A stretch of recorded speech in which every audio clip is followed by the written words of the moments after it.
De retour dans votre live sur TV Finance, on part tout de suite en direction de la bourse de Francfort pour y retrouver Eric Seban, trader, formateur et coach en Skype pour le live. Bonjour à vous Eric, merci d'être avec nous pour notre Chronodax ce matin. Bonjour Maël. Alors une question simple en ce mercredi, est-ce que Francfort va rimer avec record aujourd'hui? En tout cas c'était le cas hier. La rime pouvait se faire. Pour aujourd'hui, on va voir. C'est difficile de le dire dans le climat actuel. C'est possible en tout cas. C'est tout à fait possible. C'est presque probable. En tout cas, si c'est pas aujourd'hui, je pense que ce sera pour les prochains jours. En tout cas, le mois de juin commence en affichant une hausse. Ça, c'est clair. La tendance haussière du DAX se poursuit.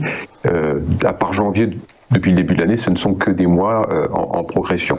La hausse que je vous décrivais la semaine dernière, celle que j'attendais pour les jours d'après, après le rebond, une nouvelle extension haussière, cette extension peine à s'installer, même si hier on a affiché de nouveaux plus hauts historiques en séance, à partir de 10h, le marché a accéléré.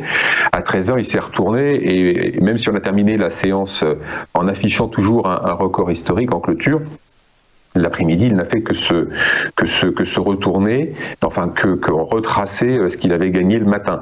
Bon, alors, moi je vous disais il y a 2 semaines que je pensais qu'en montant d'un cran, le DAX allait mettre un peu de pression sur les vendeurs et que ça allait provoquer un petit peu de contraintes techniques de nature à accélérer un petit peu la prise de hauteur.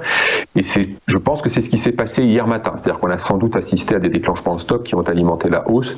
Et puis ensuite, eh bien, comme la hausse n'a pas eu de relais, ce qui n'est pas très étonnant, on n'a pas beaucoup d'acheteurs à la manœuvre en définitive, eh bien ceux qui en tout cas avaient acheté en intraday pensant que c'était parti, ont vu qu'il n'y avait pas de relais et ont sans doute racheté leur position, ce qui fait que ont sans doute revendu leur position, pardon, et c'est ce qui a fait sans doute que le DAX s'est dégonflé jusqu'en fin de séance. Mais enfin, ceci dit, le DAX reste haussier. Les acheteurs de long terme, eux, ne sont pas acteurs du retracement de l'après-midi. Je pense plutôt que ce sont des acheteurs opportunistes qui, en intraday, ont pensé qu'un relais allait se faire et, ne voyant qu'il n'a pas eu lieu, sont sortis. Les acheteurs de long terme, eux, qui sont en position depuis des semaines, des mois, eux n'ont pas de signal de vente. Donc, au contraire, même, on voit bien que le DAX a des velléités de progresser. Donc, pour le moment, on peut considérer que ceux qui sont positionnés à l'achat à long terme n'ont pas raison de sortir, ne sont pas sortis hier. On a eu un peu de nettoyage sans doute avec les déclenchements de stop de vendeurs.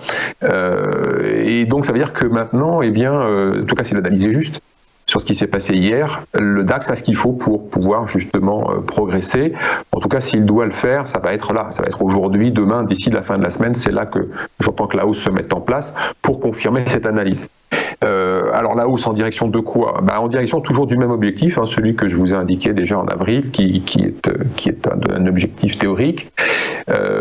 C'est tout à fait d'actualité, même si on voit bien que le DAX hésite, ça c'est clair, il n'y a pas de question là-dessus, il piétine, il monte doucement, mais en même temps il faut se rappeler que c'est pas très étonnant, c'est-à-dire que c'est quelque chose qu'on a déjà anticipé depuis très longtemps. L'analyse contextuelle nous a toujours amené, en tout cas c'est toujours ce que je vous ai dit, c'est-à-dire que les pourvoyeurs de volume, les acteurs de la gestion, ceux qui peuvent vraiment construire une hausse solide sur le long terme, ceux qui investissent sur l'intérêt, ne sont pas présents. Ils ne sont pas plus présents aujourd'hui qu'ils ne l'étaient il y a plusieurs semaines, plusieurs mois, parce qu'ils n'ont pas davantage de visibilité.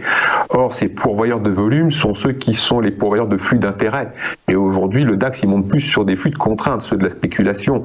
Donc, tant qu'on n'a pas ces pourvoyeurs de volume d'intérêt qui vont permettre de construire une hausse structurée à long terme, autrement que par des spéculations plus ou moins protégées comme on a en ce moment, eh bien le DAX va continuer de monter sur du sable. Il va monter sur la contrainte d'agir à l'achat plus que sur l'intérêt d'agir à l'achat. Il faut se rappeler ça, c'est-à-dire qu'il faut intervenir, dire, ok, ça monte, ça fait que monter, mais il ne faut pas se dire que ça montera toujours. C'est-à-dire qu'il faut bien comprendre quel est le contexte. Le marché monte sur des contraintes techniques, pas sur de l'intérêt.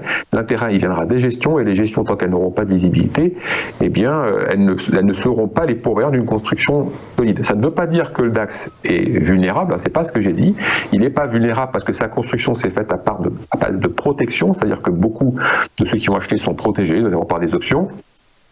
Mais attention, les protections, s'ils vent tourne, ça se jette à la poubelle très rapidement. Donc l'idée est de continuer à accompagner le DAX, parce qu'il est haussier, il n'y a aucun signal vendeur, mais de rester méfiant en gardant en tête ce que je viens d'expliquer, en comprenant que le contexte, c'est pas de l'intérêt, c'est pas construit sur du solide, ça peut se retourner, et donc il va falloir rester prudent et surtout bien scruter le marché, bien scruter toute indication qui pourrait donner des indications de changement de contexte. Voilà, tout simplement. C'est sur la théorie, après dans la pratique c'est un peu compliqué. Accompagner un marché qui est sur les plus hauts, c'est compliqué, mais c'est ce qu'il faut faire. Il ne faut pas vendre maintenant, il n'y a pas de signal. Il faut rester attentif à tout ce qui pourrait ressembler à un signal de retournement. Eh bien, merci à vous Eric Seban d'avoir été avec nous ce matin.